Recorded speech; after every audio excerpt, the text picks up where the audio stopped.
Hey, this is your girl Forever Trina coming back at you with another Married at First Sight review.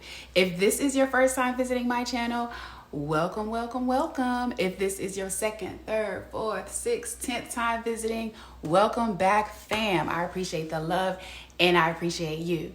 Before we get started, please do not forget to like, comment, and subscribe. And don't forget to hit that notification bell so that when I drop a new video, you will be the first to know. All right, let's get into it. All right, so let's get started. So this is season 14, episode 11, entitled Worst Dinner Party Ever. We about to get into that. So this is their 1 month anniversary. So all the couples are doing their little 1 month activities. So let's see what everyone has planned. We're going to start off with Noy and Steve. It seems like I start off with Noy and Steve every week. They don't give me a whole lot, so it's good just to get them out the way and move on to the more exciting couples. So that's what we're about to do. All right, so Noy and Steve, the first scene with them, Steve is with his brother playing basketball. Then they sit down afterward. He gets some advice from his brother. I think he said his brother was has been married for 10 years, so he should be able to offer some good advice. And just from what Steve was saying, his brother was like, okay, so you're taking more of the domestic role on in your relationship. Everybody has a role.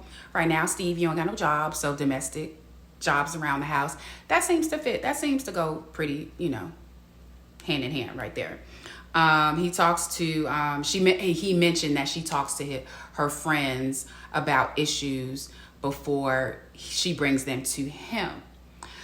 So I have different opinions about that. So I see where he's coming from. He's just like, yo, let me know if there's something wrong. If you have an issue with me, let me know about the issue and let's talk it through. If I were with a man like Steve, he's very rational. He's very thought-provoking. He thinks things through. I probably would be like, yeah, let me talk this through with him. But also, Noy doesn't know him like that. She knows her girls. She knows her people. That's who she's comfortable with. So it's kind of like that just first. Like I mentioned with Lindsay the other week, sometimes you just, with your girl, you just want to just get it all out. And then come back to your man and say it in a more kinder, nicer way. And so maybe that's what she's doing. But apparently Steve is not really down for that. And so that, again, I'm always talking about this needs to be a conversation. I'm not sure if Steve expressed that to her. That might be something he needs to say. He just needs to say, hey, I know you go to your girl with all this stuff, and you don't come to me and allow me to be able to talk through this and walk through this with you. Can we do that? So that might just, if you're used to going to your girlfriend, I get it. She's married. She shouldn't do that anymore, but she just got married. Give her a little time, it takes a little time to really fall into that role and to get rid of those old habits. Eventually she'll learn, yes, I need to come to you with that. But again, I feel it's because I go to my girls with stuff. Because there's some things I just don't want to have a filter on. I don't want to have to figure out a way to say it so that it's well received from my husband. So I just want to get it all out there and then go back and figure out how I'm going to string these words together so that they're not offensive. So again, there's two ways to look at that. It's either like, you being a little girl, stop going to your girls, or it's just like, okay, Noy is that's just another way she just gets things out, and she kind of needs to talk things through so she can process it before she's able to take it to Steve. Again, but Steve just needs to talk to her. If he don't like that, then, he can go ahead and he could just say, I don't like that. Can we change this? They can come to some type of compromise on that. But that's my thought on that. I spent too much time there. I did think that his brother has some really good advice. He said, address the small things first. And I agree with that. One thing I thought about there was, when you have issues with your spouse, don't go to them with the laundry list. Don't be like, these are the 10 things that bother me about you. 1, you don't put away your socks. 2, you don't wash the dishes. 3, you don't take a trash. It's a lot. If there's things that bother you, and there are going to be things that bother you, there really are. There's 2 becoming 1. You have 2 that you live 2 separate lives, and now you're having to live 1 life. It is very different. And depending on your age, you've lived life a lot by yourself. So it takes a minute, but instead of coming to your spouse with all these things that may be getting to you, maybe try just 2 items, your top 2 of your 10.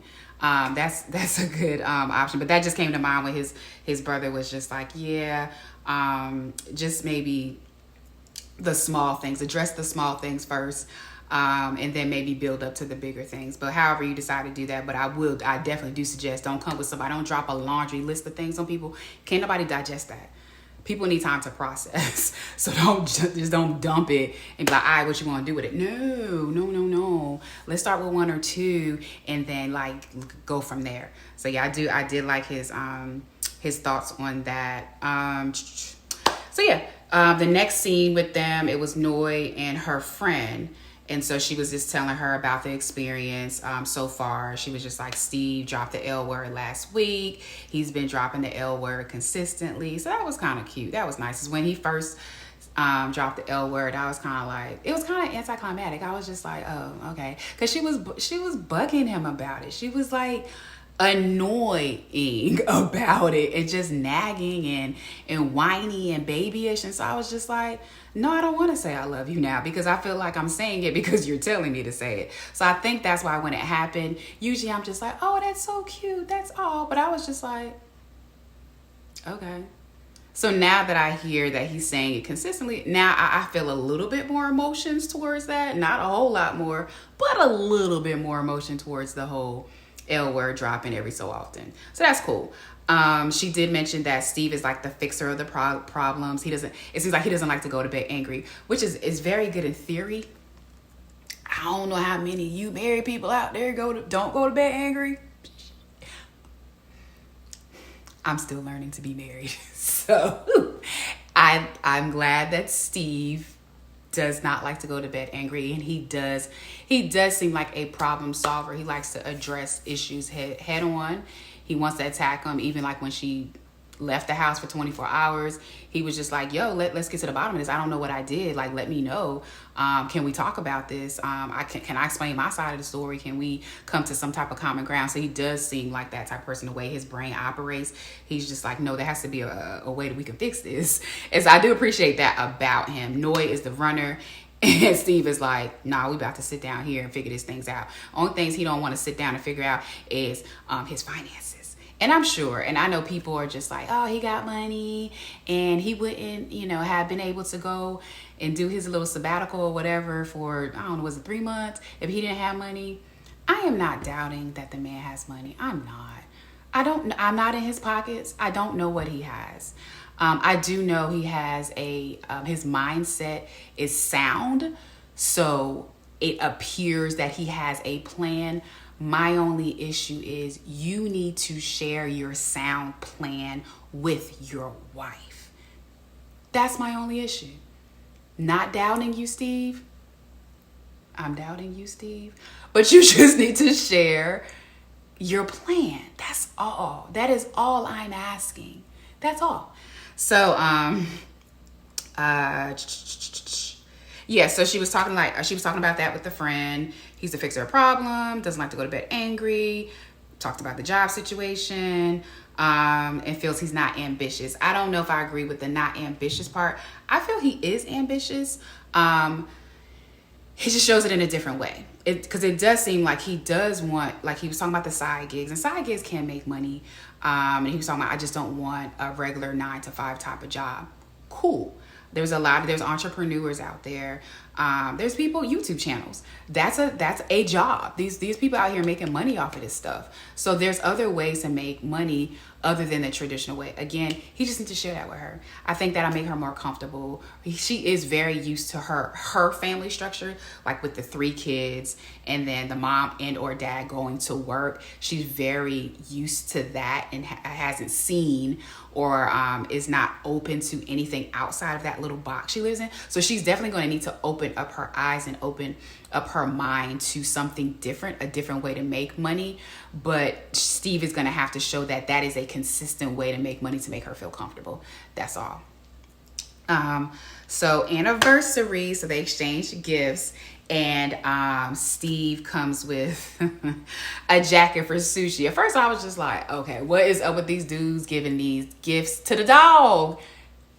I want to give, but I don't have no dog. So maybe but no, I'm trying to think.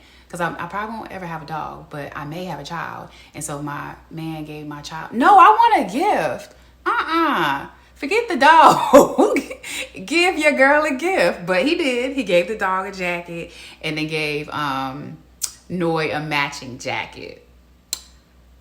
And then apparently he has a button up to match so that at some point they can have family photos. That is going to be an ugly family photo. Was that leopard print? All y'all going to have leopard print on? That's not going to be cute, but you like it. I don't even love it, but to each their own. But yeah, I was not feeling that gifts, but she was all excited about it. And then for the gift that she gave him was a Polaroid camera. I think it was really thoughtful because apparently he had been looking for one. He was kind of struggling off of like which one he wanted, and then she got him that. So I like thoughtful gifts. If I've been talking about something and then it shows up, at the house, I'm like, you been thinking about me, boo? You heard me say that 10 times. Thank you. So no, I really think that was a really thoughtful gift.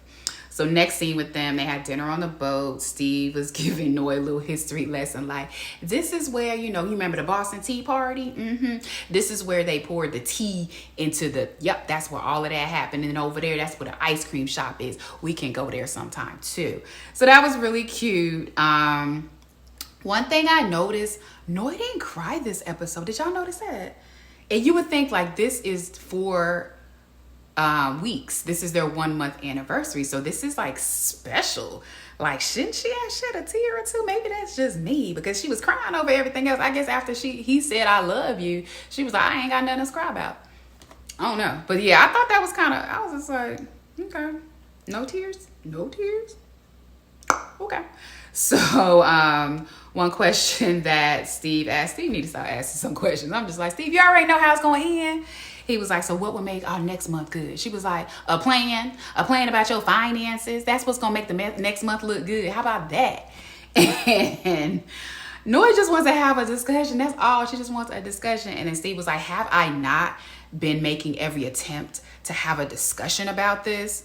First of all, Steve, take the tone down just a little bit. Because your tone, that's not your tone. I felt a very sternness coming out of you, even though I can accept that. But to know your normal demeanor and where your level typically is, you was huffing and puffing just a little bit more. So take that down. So my thought to what he said, I'm just like, you just said that you have been making every attempt to have a conversation, have I not? I don't understand that. If you're attempting to have a conversation, have the conversation. If you can plan a date, you can plan a conversation. That don't make no, I don't, that part, I was like, Steve, you say some things sometimes, and I'm just like, that don't make no sense. You say very rational things, but it's sometimes when you're trying to defend yourself, you come out with some crazy stuff, and I'm like, that doesn't add up. If you're trying to have a conversation, have a dang conversation. It's not rocket science. It's not an act of God. It's not the Big Bang Theory. It's none of that. It's just, oh, you're home from work. Oh, never mind, Steve. You've always been home. I'm off work now. Let's have dinner. And this is what we can discuss. This is what we can talk about. Just plan it. Point blank, period. I don't understand what the big deal is. That to me was really dumb. So that's all I got about them. Be back here next week for episode 12. We're getting closer to decision day. Make sure you comment, like, subscribe, hit that notification bell, and I will be back here next week again for another Married at First Sight review. Bye.